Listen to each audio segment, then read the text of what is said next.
very likely that during this live stream, I'm going to be absolutely wrecked by a text. It's interesting. The market is curious. We've got interest rates that are between 6 and 7%. We don't have a lot of inventory. Fort Collins, Northern Colorado continues to be a very desirable place to live. And buyers have a strong demand, but have a very distinct taste for great homes and good neighborhoods priced relatively well. And if those three things come together, well, we could see a multiple offer situation, which is what I was in twice this last week. One on the listing side, which is always fun because, hey, you're the seller and you get to choose from multiple offers and kind of dictate the terms quite a bit. And then you also can be on the buyer side, which is what I am right now, waiting for a text from the listing agent, which probably should have come a little bit earlier if we were going to get the deal. And I've done this for too many years and too many times to kind of have those still very open wounds of deals lost and how listing agents deal with multiple offer situations, where you have to put your best foot forward as a buyer and then some, and even know that you're probably overpaying for a property a little bit, but depending upon your situation and how long you want to be in that house, it could be a small price to pay to get that house that's really probably not going to come up for another maybe 15 to 20 years.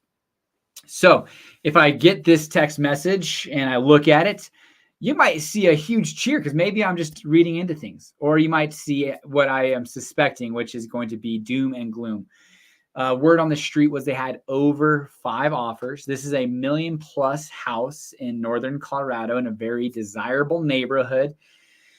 And my clients put together an absolute hammerhead of an offer, but we will see if we get it. And I've been on both the celebrating side and also the sadness side, where in 2020, 2021, and early 2022, we are averaging 4 offers per client. Now, fortunately, we're not in that situation. Generally speaking, you'll get the deal done in 1 offer, maybe 2, and if there's a situation like this. But this is the most amount of offers I've heard about on a property. It's very unique, so I get it. But this is a monthly market update about Fort Collins, specifically focusing on the prior month's statistics, median price, days on market, all that good stuff. So we will jump into that here pretty soon. But the thing that people just can't talk enough about is interest rates. So we're going to jump into interest rates. And here they are over the last, really since 2015, interest rates, the 30-year fixed conventional loan. And as you see, it really dropped during COVID, and then coming out of COVID, we peaked. This would be October-ish of last year, and we're down back into the mid 6s. But new listings, you'll see, and I'm going to have a pretty fun graph here shortly, but new listings really have just started to decrease quite a bit. Now, we did have a big pump in the COVID time period because, hey, interest rates are low. People can go buy a new house with still a very strong interest rate, and they can get multiple offers on the sale. So we saw this pump in new listings, and then it absolutely plummet when interest rates started to go into the 6, 7, and even 8%. But then this year, we're seeing listings kind of normalize back to a little bit more normal level. We saw a 24% increase in listings this April versus last April. We'll show that to you here shortly. But sellers and buyers are becoming more accustomed to at least 6% interest rates. They're still not a huge fan of 7% interest rates. Nobody really is. But 6% interest rates, people are like, all right, I can make this work. So now this compares, it shows you like an inverse correlation of new listings and the 30-year interest rate. As the 30-year interest rate dips, new listings increase. And then as that interest rate increases, new listings kind of in turn plummeted. And so we've seen this kind of golden handcuffs over the last, 24 months now, really. It was March of 2022 that interest rates really started to pop up. And then June, July, they were already in the 6 and 7. So we've been at that 6% interest rate for nearly 2 years. Now, one thing that we saw is prices go absolutely bananas in the early COVID days into the early 2020s. But again, over the last 24 months, we've seen this plateauing. Now, this is 2024. So all of this is kind of projected, not necessarily projected, but all of this is 2024 and beyond, prior. We've seen a big plateau over the last basically year and a half, almost 2 years, but we saw a huge increase in median sales price really between that COVID time period. What this red line is our historic average of about 5%. And we usually track along this. And what I did here is I wanted to see how long it would take at no growth to get back on par with our average annual historic median sales price increase and appreciation, which would put us all the way out to 2027. So we would need to see prices remain flat for another 3 years. And what we're seeing is roughly about 1% to 1.5% appreciation over the last year. So very minimal, but we'll get into some of that data here shortly. But it's super interesting because I would say there are houses that are going at above list price that even 2 months ago, I got a contractor who called me and was asking me, hey, should I sell this place in Loveland? I could build something off of a property and have better cash flow. And my recommendation to him was like, man, you've got a pretty solid interest rate on that. Do you have to sell it? And if your answer is no, then I would try to keep that and, cash flow that, good appreciation, depreciation. He could consider himself a real estate professional on his tax return. So he gets passive losses to take against active gains and income because he's considered himself a real estate professional. So I was like, man, don't sell. But if you have to, you could absolutely crush it because the market's, doing pretty solid, especially one that's turnkey, kind of like your properties are. And then I told him, I was like, dude, we're getting multiple offers on properties. And he goes, wait, like we're back to that game again? And I was like, yeah, man, unfortunately so. It's just, it's something that we went through in 2020, 2021, and 2022. And it was rough. And I would say, even though interest rates peaked up in 6 and 7%, it was more emotionally stabilizing over the last 18 months with buyers because they could go in, they could really take their time, look at the purchase price, the mortgage, closing costs, sleep on it a night, 2 nights, maybe even a week, come back, take a second look, go tour it, make an offer, negotiate, get it probably under list price, and move forward with their lives. Whereas really over the last month and a half to even 2 months, it started kind of early March and mid-March to early March, where this spring faucet turned on of buyer demand came in hot, and our listings are starting to pick up, which is great because we could definitely do with more. So if you're considering selling your house, get that thing on the market as quick as you can. We'd love to help you out. We're working with multiple sellers right now, prepping their house for a listing here in the next month or two. But we're just getting these houses. It's kind of a similar tornado market where we are also seeing houses sit for a long time, price reductions. And we did a calculation of houses over $1 million that sold since March 1st of this year. A third went under list price, a third went at list price, and a third went over list price. So it kind of tells you a little bit about buyer activity and sensitivity to pricing, condition, and location. But let's jump into some of the, let's go here. Let's jump into some of the data and kind of look at some of the market data for April. All right. So this is let's go to median sales price. Median sales price actually dropped just a touch from last month and is actually down 2.3% from 1 year ago, where it was at 638,750. On that graph that I was showing you guys where it kind of had plateaued, that's on a rolling 12-month average. You can kind of see it's just plateaued really. I mean, you could go all the way back to September 22, and we're just very minimally up since September 22. We're up $20,000, roughly, what is that, 3% since September of 2022. So pretty minimal, but really plateaued since September of this last year. So we're flatlined for the last 8 months or so. One thing that's interesting is the percentage of, we'll go back to monthly. Sorry, I'm moving around a bunch. My keying to my neck and it freaking hurts. But it's actually really annoying. Let's see here. Percentage of original list price. Okay, so here's COVID, right? I mean, COVID was bananas. There just wasn't any houses going for under list price. And I mean, this is the median, meaning half of these went above 104%, half of these went below 104%. And it's just nuts. And then we kind of got into a higher interest rate market. And since July 2022, we haven't seen above 100%.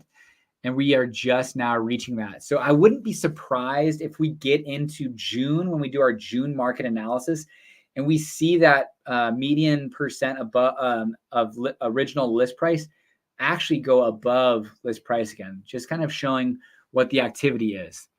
Now, that being said, the good thing is, the positive thing is that our new listings are up 24% versus last year. So 234 listings versus April of last year, we only had 189. 189 listings just really wasn't what we needed. When April is usually one of our busier months, so 254 in 2022 and 286.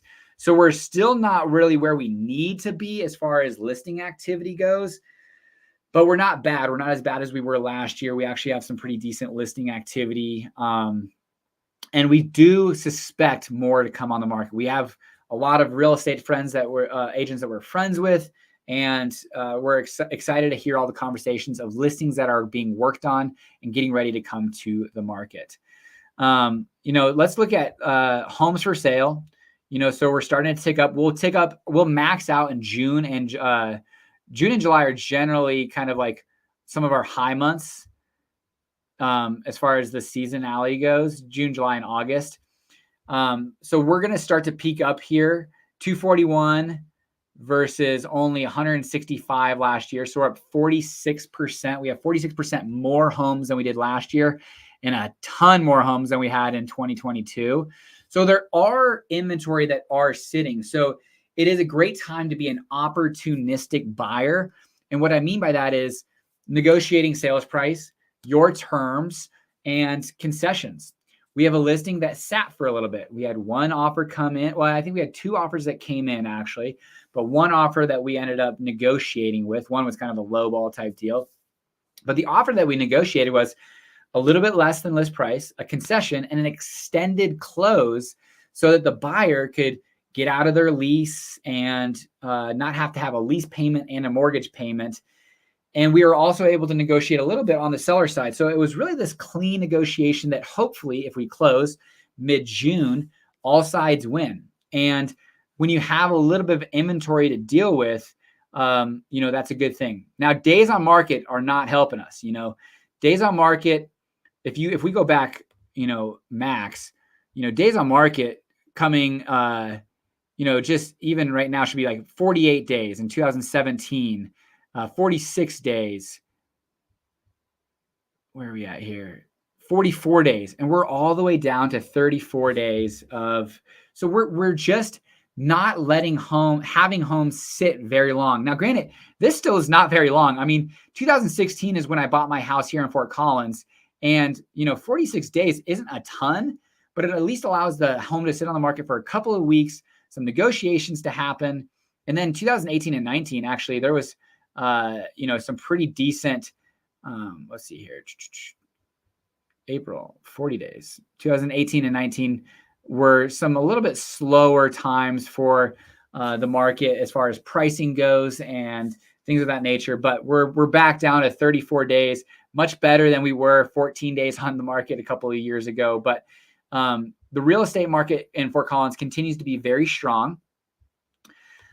We still are getting a good amount of outreach from people looking at moving to Northern Colorado, being listed as the best place, best town square in all of the United States. fourth best beer city, these massive publications, shows that how strong Fort Collins is. There was a property tax bill that was just being put through that would kind of help alleviate some of the property tax burdens that individuals have. But property taxes are actually, now granted, our home prices are higher comparatively to the nation, but our property taxes and insurance are very comparable. So comparative to, let's say property taxes in the Midwest and in Texas and, places like Chicago, where they're about 3% of the purchase price or home value, where ours are about 0.7 to 1%, depending on if you're a metro district or not.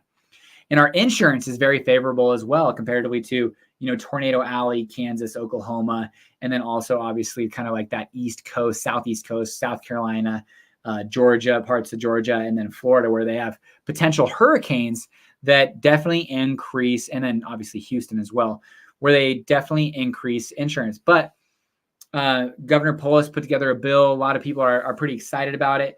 I did send it to one of my buddies who's a tax assessor, and he said, it's kind of a Band-Aid of sorts. And I said, that could be true. But maybe what we need is just a short-term Band-Aid for incomes to catch up to when the Band-Aid gets pulled off. People could afford what is more standard property tax with their home valuations versus what they could afford now. It looks like it goes all the way to 2028. So that's definitely big news for Colorado.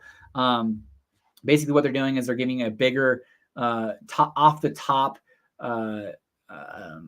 assessment, and then also a lower assessment rate. So those will help on the property taxes. Now I'm going to stick around for any questions or any comments regarding the real estate market. But my team and I, we're definitely, having these discussions, and, there's houses that we're putting offers on that are 100% under list price. We're looking at a couple of different houses with clients right now where the home has been sitting on the market for, 45, 55, 65 days. And we're seeing, okay, is it better to negotiate the price or seller concessions? And what matters more to you? Should we look at a buy down? Should we use what's called an adjustable rate mortgage, which I still don't push at all, except in very rare circumstances. We had a First Bank come in and talk to us and said, hey, we're vetting people out on these adjustable rate mortgages as long as they could afford the worst possible rate. Because a lot of these adjustable rate mortgages have what's called like a max, like a cap that they could go up and how much they can go up each year. A lot of these are like 1% and 5% max. So in our situation, if you did an adjustable rate mortgage, you probably get about 6%. And then after 5 years or 7 years, it could go up 1% or 2%, depending on the loan type, up to a 5% max cap. So you could potentially be at 11% interest rate if that did adjust that entire way. So they would qualify you based off of that 11% interest rate. But comparatively to 2008 and 9, when basically anybody and everybody who's breathing would get a loan, there are some pretty strict guidelines. So they aren't expecting adjustable rate mortgages to come into play as far as in the future issues. But I can tell you, I do have a friend, which is interesting because she told me that she actually does have an adjustable rate mortgage that adjusts next year. And I can tell you she's at about 3%, and it will adjust up at this point and increase their payment pretty dramatically. So regardless, whoever you are at that time, we're doing a commercial loan on a cabin building that we're buying up in Red Feather, because that's really the only loan that would do an LLC. And it's only it's a 5-year fixed rate mortgage amortized over 25 years that can either be renewed, or we're either gonna have to refinance or sell, or come. So that was kind of what we were stuck buying with that property up in Red Feather. But we absolutely have a kind of a pro forma and a business plan of sorts, so that when year 4 comes, we can decide, hey, are we going to be refinancing? Are we going to be paying off the loan? Or are we going to be selling? And those are conversations that you don't necessarily have to have on a 30-year fixed mortgage, because, well, it's fixed for 30 years and you just have all the flexibility in the world. So I love 30-year fixed mortgages. but I hate the interest rate that we're currently at. And I do think that here in the next probably 18 to 24 months, we'll get that interest rate down to probably the mid fives, which I think is probably healthy. I think where we should be. But anything lower than that, probably don't need to go anything lower than that. But I bought a home in 2013 with a 3.25% mortgage. And I was like, we'll never see these mortgage rates again. And lo and behold, not a decade, but about 8 years later, we saw that. So I don't know if we'll ever get back down to the 3%, 2%. I don't know if that's healthy. The market went wild. We are still trying to adjust for that market because inventory just plummeted. And we are still fighting that uphill battle as far as trying to bring inventory on. So I appreciate you guys watching. No questions at the moment. But if you guys do have any questions, feel free to comment or send me an email, text. As I've talked about before, we work with buyers, sellers, and investors in Northern Colorado. So give me, my team, a call, text, or email if you have any questions. We'd love to answer it. But until next time, guys, take care.